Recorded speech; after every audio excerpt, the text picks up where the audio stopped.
மற்றொரு அண்மை செய்தி. திருப்பூர் மாவட்டம் அவிநாசி அருகே கருவலூரில் சொத்து தகராறில் அண்ணனை தம்பியே துண்டு துண்டாக வெட்டி படுகொலை செய்த சம்பவம் அதிர்ச்சியை ஏற்படுத்தியுள்ளது. இது குறித்த கூடுதல் விவரங்களை செய்தியாளர் பாலசுப்ரமணி வழங்க கேட்கலாம். வணக்கம் பாலசுப்ரமணி, இது குறித்த கூடுதல் விவரங்களை பதிவு செய்யும். நிச்சயமாக சையத். அதாவது அவிநாசி அடுத்துள்ள கருவலூர் பகுதியைச் சேர்ந்தவர் கோவிந்தசாமி. இவர் கருவலூரில் மனைவி மகனுடன் குடும்பத்தோடு வசித்து வந்திருக்கிறார். இந்த நிலையில் கடந்த 2 நாட்களுக்கு முன்பு அவர் காணாமல் போனதாக கோவிந்தசாமியின் மகன் அவிநாசி காவல் நிலையத்தில் உள்ளார். புகாரின் அடிப்படையில் காவல்துறையினர் விசாரணை மேற்கொண்டு வந்தனர். இந்த நிலையில் விசாரணைகளிடமும் விசாரணை மேற்கொண்டனர். அப்பொழுது இந்த கோவிந்தசாமியின் சித்தப்பா வந்துள்ளார்.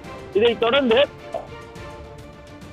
அவரிடம் தீவிர விசாரணை மேற்கொண்டு வந்தனர். இதையடுத்து சொத்து தகராறு காரணமாக அவரது பேச்சுவார்த்தை நடத்தி அதை தீர்த்து வைக்குமாறு ரமேஷ் என்பவர் கோவிந்தசாமியிடம், அவரது அண்ணனான கோவிந்தசாமியிடம் கேட்டுள்ளார். ஆனால் கோவிந்தசாமி அதற்கு மறுப்பு தெரிவித்ததாக கூறப்படுகிறது. இதைத் தொடர்ந்து ரமேஷ் ஆத்திரமடைந்து எதிர்பாராத விதமாக தலையில் அடிபட்டு இறந்துள்ளதாக காவல்துறையினர் தரப்பில் முதற்கட்டமாக கூறப்பட்டுள்ளது. அதைத் தொடர்ந்து அவர் இறந்ததை தொடர்ந்து என்ன செய்வது என்று அறியாமல் ரமேஷ் அவரது கை கால் உடல் அனைத்தையும் துண்டு துண்டாக வெட்டி மூட்டையில் கட்டி அதை ஏறி வீசியுள்ளார். இதைத் தொடர்ந்து காவல்துறையினர் தீவிர விசாரணை அவர் இந்த குற்றத்தை இது மாதிரி அவரை கொலை செய்து மூட்டை கட்டி ஆட்டி உள்ளார்.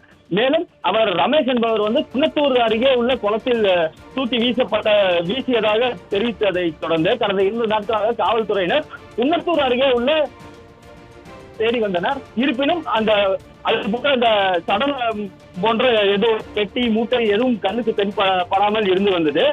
இந்த நிலையில் இன்று காலை உள்ள ஏரியில் கடந்து செல்லும் பொதுமக்கள் மிகவும் துர்நாற்றம் வீசுவதாகவும் அங்க ஒரு மூட்டை ஏறுவதாகவும் காவல்துறையினருக்கு தகவல் தெரிவித்தனர்.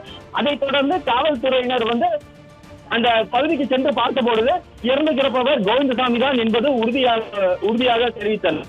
மேலும் அவரது உடல் பாகங்கள் மட்டும் கிடைக்கப்பட்டுள்ளது. கை கால் மற்றும் தலைகளை தேடிக் கொண்டிருக்கின்றனர். மேலும் தற்பொழுது உடலை வைத்து அந்த பகுதியிலேயே பிரேத பரிசோதனையும் செய்து வருகின்றனர். மேலும் அவரது கை கால் மற்றும் தலைகளை தேடும் பணிகள் தீவிரப்படுத்தப்பட்டுள்ளது. சையத், விவரங்களை வழங்கியமைக்கு நன்றி பாலசுப்ரமணி.